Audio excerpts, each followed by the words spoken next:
Hello നമസ്കാരം. മൈൻസൂമിൻ്റെ പുതിയ വീഡിയോയിലേക്ക് എല്ലാവർക്കും സ്വാഗതം.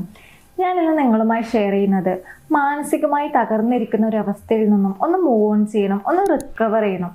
അപ്പോൾ അങ്ങനെ ഒരു അവസ്ഥയിൽ എങ്ങനെയാണ് നമ്മളത് സോൾവ് ചെയ്യുക എന്നുള്ളതാണ്. അതിൻ്റെ ആദ്യത്തെ പോയിന്റ് എന്ന് പറയുന്നത് പ്രോബ്ലംസ് ഈസ് നോട്ട് പെർമനൻറ്റ്. ഒരു പ്രശ്നവും സ്ഥിരമല്ല. അപ്പം നിങ്ങളിന്ന് അനുഭവിക്കുന്ന പ്രശ്നങ്ങൾ ഒരിക്കലും സ്ഥിരമാണ് എന്ന് നിങ്ങൾ വിചാരിക്കരുത്. കാരണം അത് ഇന്നോ നാളെയോ മറ്റന്നാളോ കുറച്ച് സമയങ്ങൾക്ക് ശേഷം മാറാവുന്ന പ്രശ്നങ്ങൾ മാത്രമേ നിങ്ങൾക്കുള്ളൂ. നിങ്ങൾ ഇന്നൊരു പ്രശ്നം ഫേസ് ചെയ്യുന്നുണ്ടെങ്കിൽ നാളെ നിങ്ങൾ പോലും അറിയാത്തൊരു ലെവലിലേക്ക് നിങ്ങൾ ഉയർന്നു വരാനുള്ള ഒരു പ്രതിസന്ധി മാത്രമേ നിങ്ങളുടെ മുന്നിൽ ഇപ്പോൾ ഉള്ള ഒരു പ്രശ്നമായിട്ടുള്ളൂ. നിങ്ങളെ പരിഹസിച്ചവരുടെ മുന്നിൽ, നിങ്ങളെ കുറ്റപ്പെടുത്തിയവരുടെ മുന്നിൽ, നിങ്ങൾ തരം താഴ്ത്തി സംസാരിച്ചവരുടെ മുന്നിലൊക്കെ നിങ്ങൾ പരിശ്രമിക്കുകയാണെങ്കിൽ അവരൊക്കെ നിങ്ങളെ അസൂയ കൊണ്ട് നോക്കുന്ന ഒരു ലെവലിലേക്ക് നിങ്ങൾ എത്തും. അതിനുള്ള ഒരു പ്രതിസന്ധി മാത്രമാണ് നിങ്ങൾക്ക് ഈ പ്രശ്നം എന്ന് പറയുന്നത്. അപ്പോൾ ഒരു പ്രശ്നവും സ്ഥിരമല്ല. ഇപ്പം നിങ്ങൾക്കറിയുന്ന നിങ്ങളെ വീട്ടുകാരോ കുറച്ച് കുടുംബക്കാർ അല്ലെങ്കിൽ കുറച്ച് ഫ്രണ്ട്സ് സർക്കിളോ ഒക്കെ നിങ്ങളെ കുറ്റപ്പെടുത്തിയെന്ന് വിചാരിച്ചിട്ട് നിങ്ങൾ തകർന്നിരിക്കേണ്ട ഒരു വ്യക്തിയാണോ? അല്ല. നിങ്ങൾക്ക് ഈ ലോകമുണ്ട്, നിങ്ങൾക്ക് ഈ സമൂഹമുണ്ട്. ഈ സമൂഹത്തിന് മുന്നിൽ നിങ്ങളുടെ കഴിവ് കൊണ്ട് നിങ്ങൾ ആരെങ്കിലുമൊക്കെ ആവേണ്ട വ്യക്തിയായിരിക്കും. അങ്ങനെ നിങ്ങൾക്ക് രക്ഷപ്പെടാനുള്ള ഒരു വഴിയായിട്ടായിരിക്കും നിങ്ങൾക്ക് ഈ പരാജയം വന്നിട്ടുള്ളത്. നമ്മൾ കേട്ടിട്ടില്ലേ, പരാജയപ്പെട്ടവരെ ജീവിതത്തിൽ വിജയിച്ചിട്ടുള്ളൂ. രണ്ടാമത്തെ പോയിന്റ് എന്ന് പറയുന്നത് there is no one to help you. You have to solve your own problems. നിങ്ങളുടെ പ്രശ്നങ്ങൾ നിങ്ങൾ തന്നെ പരിഹരിക്കണം. അതിനെ കൂടുതൽ ആൾക്കാരെ ഇൻവോൾവ് ചെയ്യാതിരിക്കുക.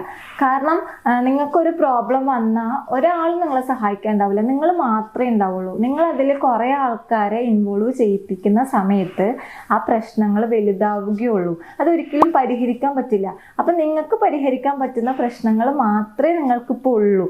അപ്പം നിങ്ങളായിട്ടത് സൊല്യൂഷൻ കണ്ടെത്തി സോൾവ് ചെയ്യാൻ ശ്രമിക്കുക. അതാണ് രണ്ടാമത്തെ പോയിന്റ്. മൂന്നാമത്തെ പോയിന്റ് എന്ന് പറയുന്നത് തിങ്ക് പോസിറ്റീവ്. നിങ്ങൾ എപ്പോഴും പോസിറ്റീവായിട്ട് ചിന്തിക്കുക. കാരണം പോസിറ്റീവായിട്ടുള്ള മൈൻഡ് സെറ്റ് ക്രിയേറ്റ് ചെയ്യുക, മെൻ്റൽ ഇമേജസ് പോസിറ്റീവായിട്ടുള്ള കാര്യങ്ങൾ കൊടുക്കുക.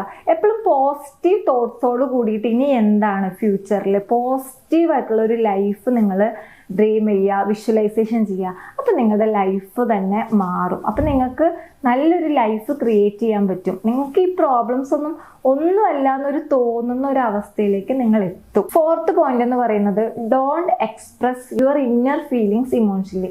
നിങ്ങളുടെ ഉള്ളിലുള്ള ആ പ്രശ്നങ്ങൾ വൈകാരികമായിട്ട് പുറത്ത് പ്രകടിപ്പിക്കാതിരിക്കുക. നിങ്ങൾക്ക് ഒരു പ്രശ്നമുണ്ട്, നിങ്ങളൊരു പ്രശ്നത്തിലാണെന്ന് വിചാരിച്ചിട്ട് നിങ്ങളുടെ വീട്ടിലുള്ളവരോടോ അല്ലെങ്കിൽ മറ്റുള്ളവരോട് നിങ്ങൾ ഒച്ചത്തിൽ സംസാരിക്കുന്നത് കൊണ്ടോ കുറേ ഇമോഷണൽ ആവുന്നത് കൊണ്ടോ നിങ്ങളുടെ പ്രശ്നം അവിടെ പരിഹരിക്കപ്പെടുന്നില്ല. നിങ്ങൾ ബുദ്ധിപരമായിട്ടാണ് അതിനെ കാണേണ്ടത്. ബുദ്ധിപരമായ രീതിയിൽ അതിനെ കണ്ടാൽ മാത്രമേ നിങ്ങൾക്ക് അതിനൊരു സൊല്യൂഷൻ കണ്ടെത്താൻ പറ്റുള്ളൂ. അല്ലാതെ നമ്മൾ കുറേ ഇമോഷണൽ ആയിട്ടൊരു കാര്യമില്ല. അപ്പോൾ ബുദ്ധിപരമായിട്ട് നമ്മളതിനെ സോൾവ് ചെയ്യാൻ ശ്രമിക്കുക. ഇനി ഫിഫ്ത്ത് പോയിന്റ് എന്ന് പറഞ്ഞാൽ ബിലീവ് ഇൻ യുവർ സെൽഫ്. നിങ്ങൾ നിങ്ങളെ വിശ്വസിക്കുക. അതുപോലെ ഡോണ്ട് ഫോർഗെറ്റ് യുവർ ക്വാളിറ്റി. നിങ്ങളുടെ ക്വാളിറ്റി നിങ്ങൾ മറക്കാതിരിക്കുക. നിങ്ങളെ വിശ്വസിക്കുകയും വേണം, നിങ്ങളുടെ ക്വാളിറ്റി നിങ്ങൾ മറക്കാതിരിക്കുകയും വേണം. അപ്പം നമ്മൾ അതിന് എന്താണ് ചെയ്യേണ്ടത്? ആദ്യം തന്നെ നിങ്ങൾ മനസ്സിലാക്കേണ്ട ഒരു കാര്യം, പ്രശ്നങ്ങളില്ലാത്ത ആൾക്കാർ ഈ ലോകത്തില്ല. പ്രശ്നങ്ങൾ വരുമ്പോൾ അതിനൊരു സൊല്യൂഷൻസ് ഉണ്ട്. അപ്പോൾ പ്രശ്നങ്ങൾ നിങ്ങൾ എന്ത് ചെയ്യണം? അക്സെപ്റ്റ് ചെയ്യണം. അതിനുള്ള സൊല്യൂഷൻസ് ആണ് നമ്മൾ കാണേണ്ടത്, അല്ലേ? അപ്പം നിങ്ങൾ ഇപ്പോൾ ഒരു പ്രശ്നത്തെ അക്സെപ്റ്റ് ചെയ്തിട്ട് നിങ്ങളത് ഫേസ് ചെയ്യുന്ന ഒരു വ്യക്തിയാണെങ്കിൽ നിങ്ങൾ ലൈഫിൽ എന്തായാലും വിജയിക്കും. ഈ തീയിൽ കുരുത്ത ആൾക്കാരെന്നൊക്കെ പറയില്ലേ, ആ ഒരു ലെവലിലേക്കൊക്കെ വരും. അപ്പം നിങ്ങൾക്ക് ഇനി വരുന്ന പ്രശ്നങ്ങളൊന്നും ഒരു പ്രശ്നമായിട്ടേ നിങ്ങൾക്ക് തോന്നില്ല. അപ്പോൾ ആ ഒരു ലെവലിലേക്ക് നിങ്ങൾ ചിന്തിക്കുക. ഇത്രയും കാര്യങ്ങൾ നിങ്ങൾ ലൈഫിൽ ഉപയോഗിക്കുകയാണെങ്കിൽ നിങ്ങൾക്ക് നല്ലൊരു ലൈഫ് ക്രിയേറ്റ് ചെയ്യാൻ പറ്റും. നിങ്ങളുടെ പ്രോബ്ലംസ് നിങ്ങൾക്ക് സോൾവ് ചെയ്യാൻ പറ്റും. അപ്പോൾ ഈ വീഡിയോ എല്ലാവർക്കും ഇഷ്ടപ്പെട്ടെന്ന് വിചാരിക്കുന്നു. എല്ലാവരും ഈ ചാനൽ സബ്സ്ക്രൈബ് ചെയ്യുക, ലൈക്ക് ചെയ്യുക, ഷെയർ ചെയ്യുക.